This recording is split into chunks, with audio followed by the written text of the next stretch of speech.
Once again, today I'll be continuing chapter 8, that is fundamentals of cost. So we'll be first starting with the classification of cost. So let's begin. As you can see, the cost is classified into various categories. First, on the basis of nature or element. Second is on the basis of controllability. Third is on the basis of function. Fourth is on the basis of variability. Fifth on the basis of relation. And sixth on the basis of normality. Begin by nature or element. Cost is classified into three categories. First is material cost. Second is labor cost. And third is overhead cost. So what is material cost?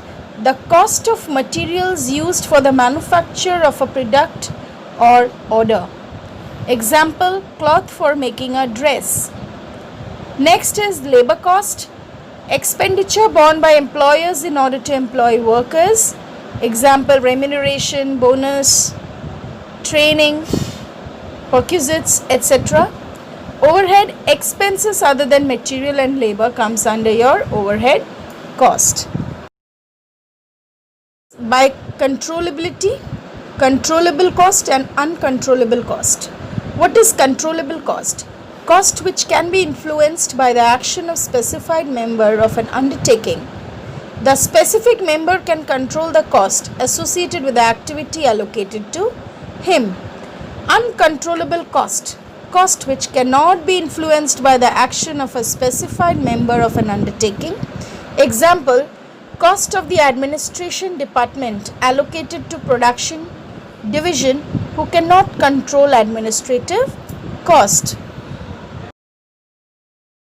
By function, it is categorized into four, that is production cost, administrative cost, selling and distribution cost, and research and development cost. So what is production cost?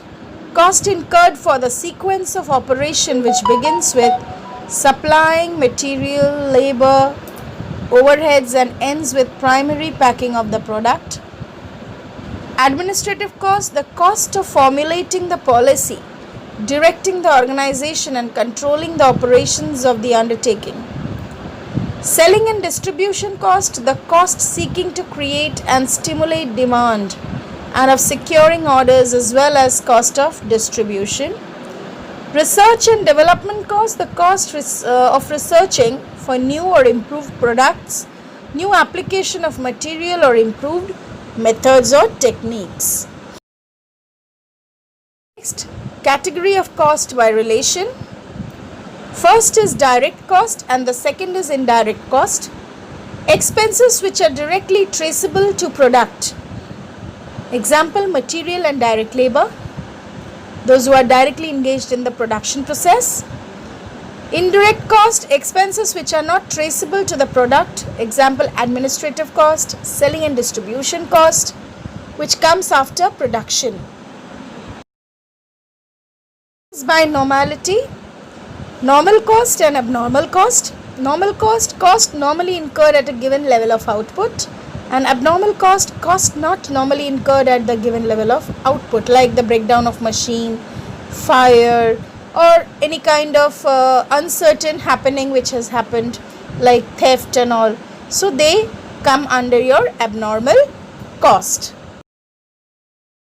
Slide is about accounting for normal and abnormal loss. Normal loss includes unavoidable losses considered in product cost. An example is evaporation of chemical. Abnormal loss which occurs for abnormal reasons not considered in product cost. Example, spoilage of chemical. Classification of cost by variability.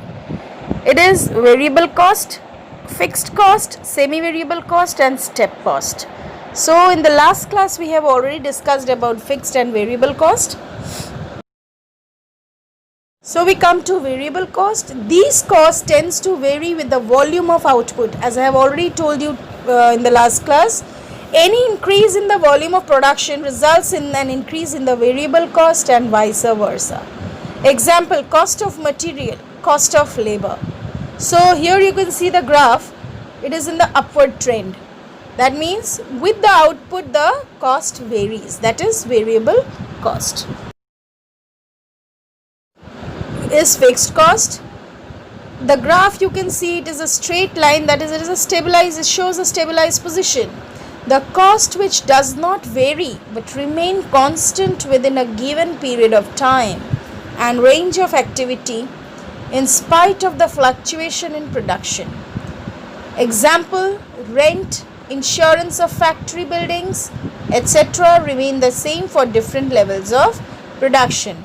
As I have given you the example of the electricity bill, whether you consume it or not, but a fixed amount of charges or fixed amount of bill comes every month to your house. If your house is locked also, still you get a bill amount. So that is the fixed bill that you receive every month. Slide is about the break-even point. Now you must know this, as we will do more graphs in later stage. It is the point at which there is neither a profit nor a loss to the entity or to the organization. No profit or no loss situation is known as the break-even point. Volume of operation at which total sales turnover is just equal to total cost. Like the formula will be total fixed cost by contribution per unit.